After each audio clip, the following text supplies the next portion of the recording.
The Premier League is back after a disappointing international break, and of course, we're here to predict the games. If you're new to the series, pause the video, read the rules, let's get into this. Now, game week 8 was one that we weren't really going to get a massive amount of points from because there were 3 games that were postponed because of the Queen's funeral. So it was always going to be a game that was hard to score points in. However, I think I've done particularly badly, to say the least.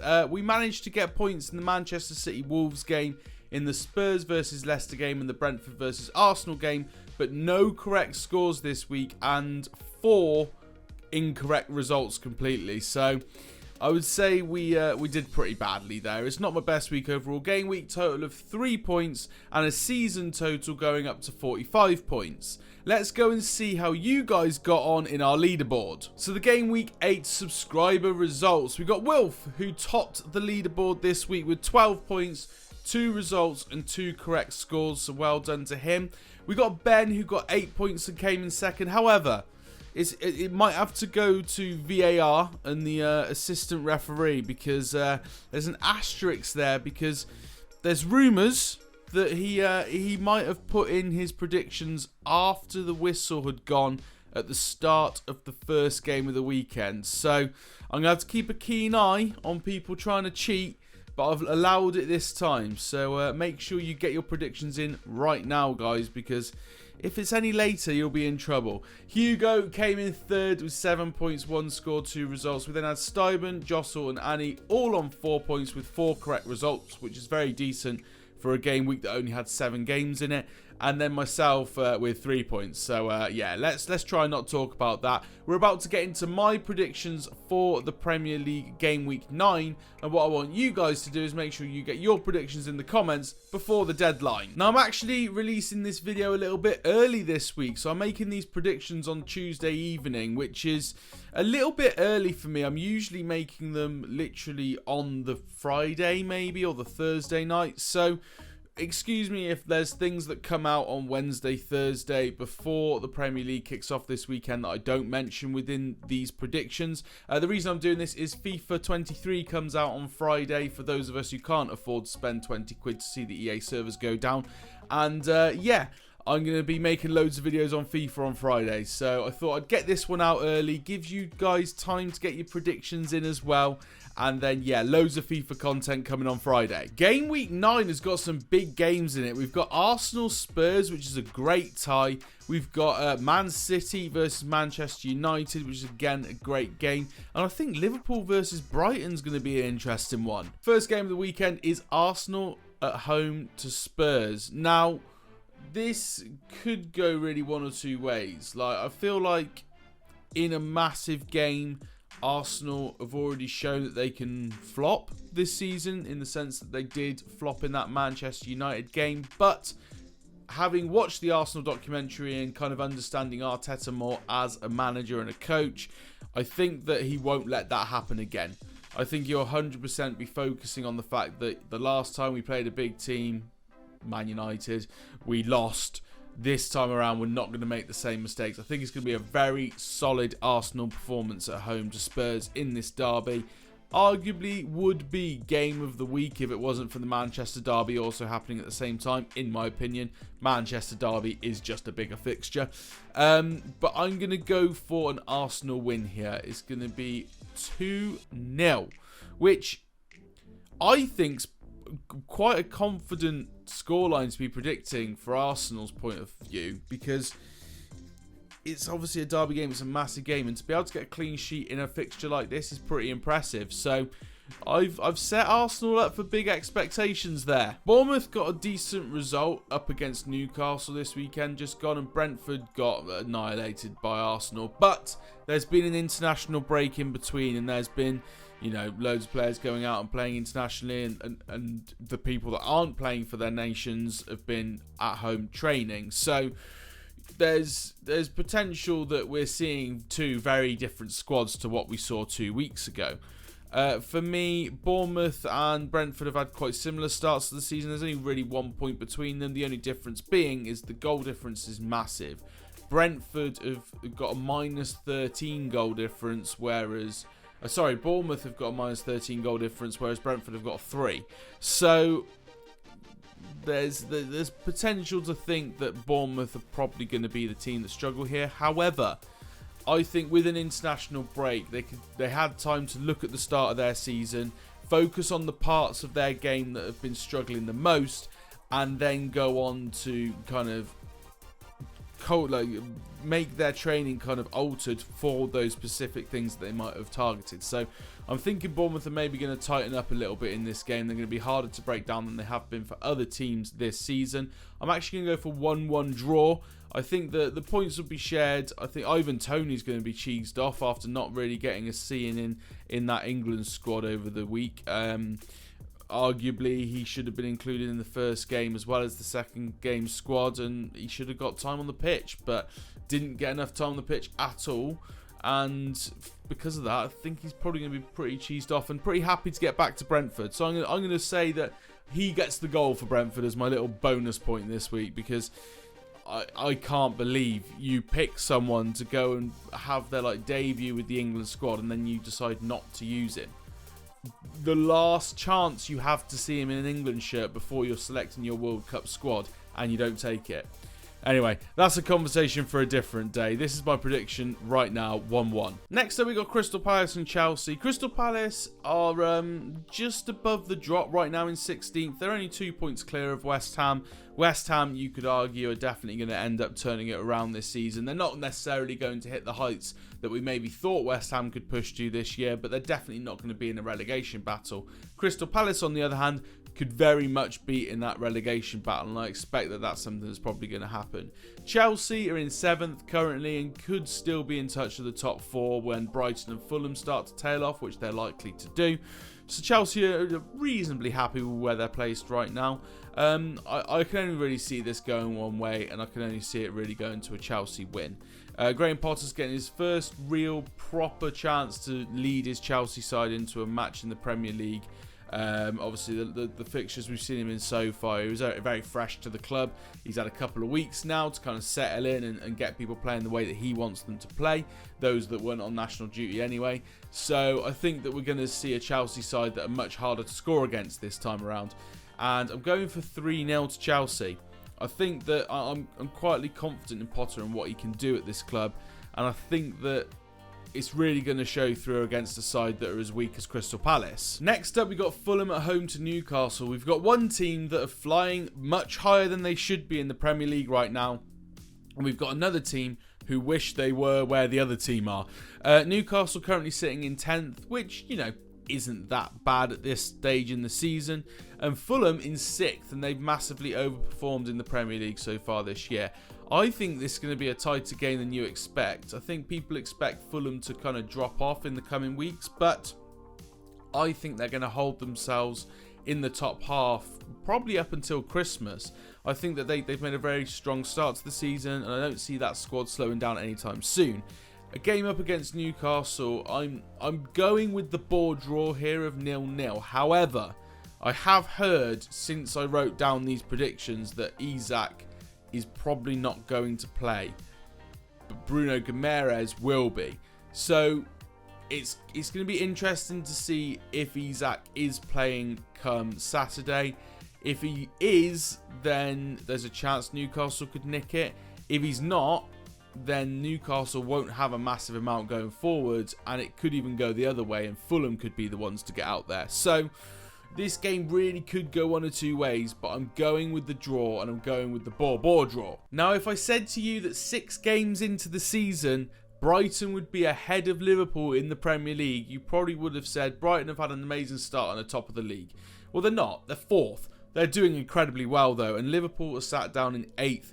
A good, 4 points behind already on the top 4. So it's an interesting one, this, because Liverpool players, a lot of them will have gone away and been on international duty. Brighton, not so much. Brighton would have had more chance to be kind of experiencing life after Potter, I guess, and trying to get themselves set and ready to take on Liverpool this weekend. I'm going to say this is my surprise of the week.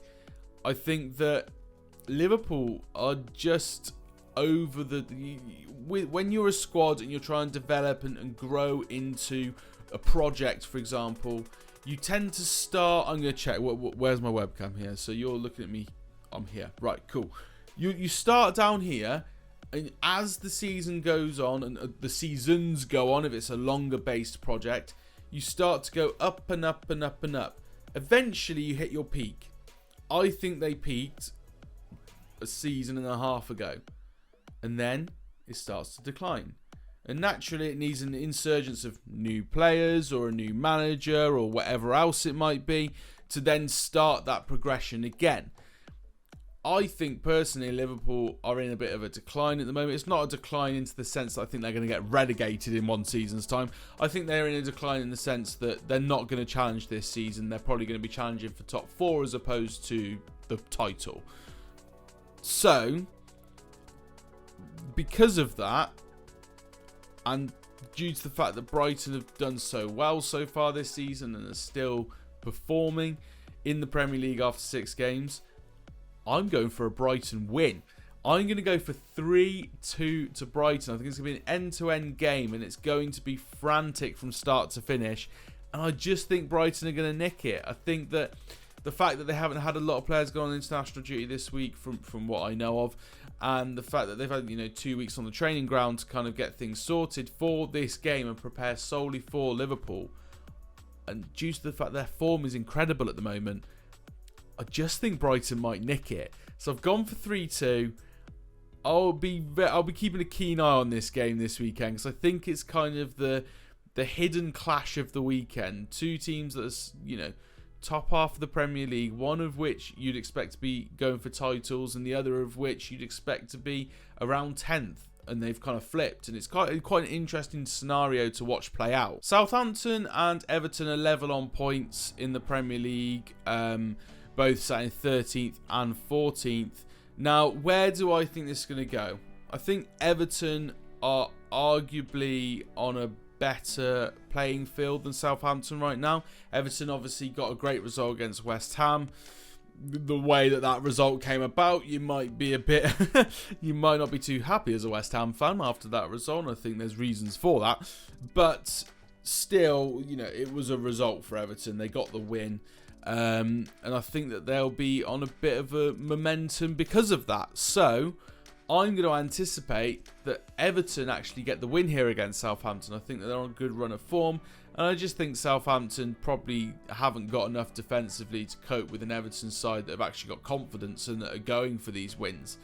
I've gone for 2-1, a close game, but I do think Everton are going to nick it. I'd argue this is probably the joint most boring fixture this weekend. Next up, we've got West Ham versus Wolves, which is actually a relegation battle, which I don't think you'd expect to be saying about these 2 clubs. I'd argue that these 2 clubs won't be near the relegation points this season, but right now they are. They're 17th and 18th. West Ham 2 points behind Wolves, actually. And I've said already in this video that surely at some point West Ham are going to start to turn this around. They're going to start to get their season on track, and they're going to start to make progress in the Premier League and start getting some points in. And I think it's going to start the ball rolling this weekend. I can see West Ham getting a 2-1 win. Declan Rice for England this week has been really decent. Him and Jude Bellingham is a very good partnership. I don't see Jude Bellingham going to West Ham, unfortunately, for you Hammer fans out there. But that as a partnership for England's looking very promising. And I think that Declan Rice will kind of come off that and maybe expect more of his West Ham teammates and get them to step up their game a little bit. I think it's going to be 2-1 to West Ham. A close game, but I see West Ham just having players that are coming off better performances internationally than Wolves have. Now, you'd argue the biggest fixture of the weekend is the Manchester derby. Always a heated game, always a very decent competition these days now that City are at the top of the English pyramid. Where do I see this going, though? I don't see Manchester United being able to put up a fight, if I'm honest with you. I think that, yes, Manchester United played very well, but I think the international break came at the complete wrong time for them in the Premier League. In the Premier League, they've been just growing into their stride and slowly starting to get those points together and climbing up the table. Then international break happens, and almost completely ruins that momentum, if I'm honest. And I think that's probably going to be the case here. I think it'll take a couple more weeks for Manchester United to get going again, and then it'll be the World Cup. So us United fans have really got a lot to look forward to. Manchester City, on the other hand, Erling Haaland scoring goals for fun. Kevin De Bruyne getting every assist under the sun. So I don't see that changing here. I've gone for a Man City win, which is against what my heart wants, but it's what my head says is going to happen. 3-1 to Manchester City, and I think it's going to be an entertaining match to watch at the weekend, but it might be one that Manchester United fans don't want to watch in the pub. Leeds and Aston Villa are two teams that are also quite close together in the Premier League table. Only 1 point separates the two. Now, Leeds obviously didn't get to play against Manchester United because their game was postponed. Aston Villa got a win on that weekend. I think that because of that, Leeds are going to maybe not struggle in this game, but be a bit more rusty than they would have been if they'd been able to play in that fixture. And Aston Villa have got a little bit more game time together. Aston Villa, you got Steven Gerrard, who's looking like he needs to cement his position at the club again. They kind of umming and ahhing about him a little bit, and a lot of bookmakers had him as the favourite to get sacked alongside Lampard. So I think that, you know, he's going to be maybe a bit more hesitant with his game plan this weekend and try and get something out of this game. I've gone for 1-1. I think alongside the Southampton and Everton game, this is probably going to be the most boring one of the weekend. It's two teams that are kind of fighting very much for mid-table mediocrity.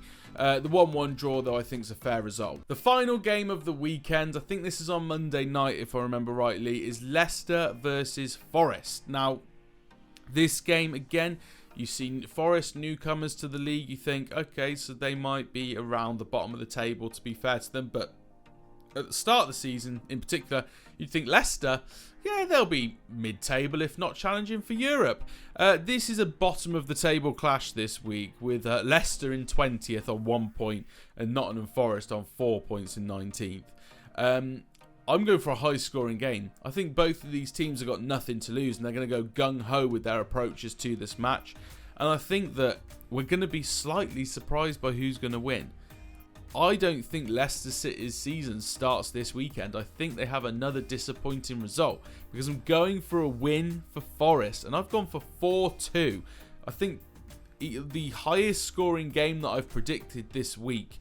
And I think that it's just going to be a bit of a roller coaster. These teams have literally got nothing left to lose, apart from Brendan Rodgers, who might lose his job. So here are the Matt's Game Week 9 Premier League predictions. We've got Arsenal to win 2-0 at home to Spurs, Bournemouth and Brentford to draw 1-1, Crystal Palace to lose 3-0 to Chelsea, Fulham and Newcastle are our bore draw of the week, Liverpool 2, Brighton 3, which is a bit of a shock one from me there, Southampton 1, Everton 2, West Ham 2, Wolves 1, Man City to win the Manchester derby 3-1 against United, Leeds and Aston Villa to draw 1-1, and Leicester to continue a dismal form this season, losing 4-2 to Nottingham Forest. Remember guys, if you want to get yourselves on the leaderboard in these videos, get your comments down below with all your predictions for this Game Week 9 before the first game between Arsenal and Spurs kicks off this weekend. You've got plenty of time with this video coming out on the Wednesday, but make sure you get it done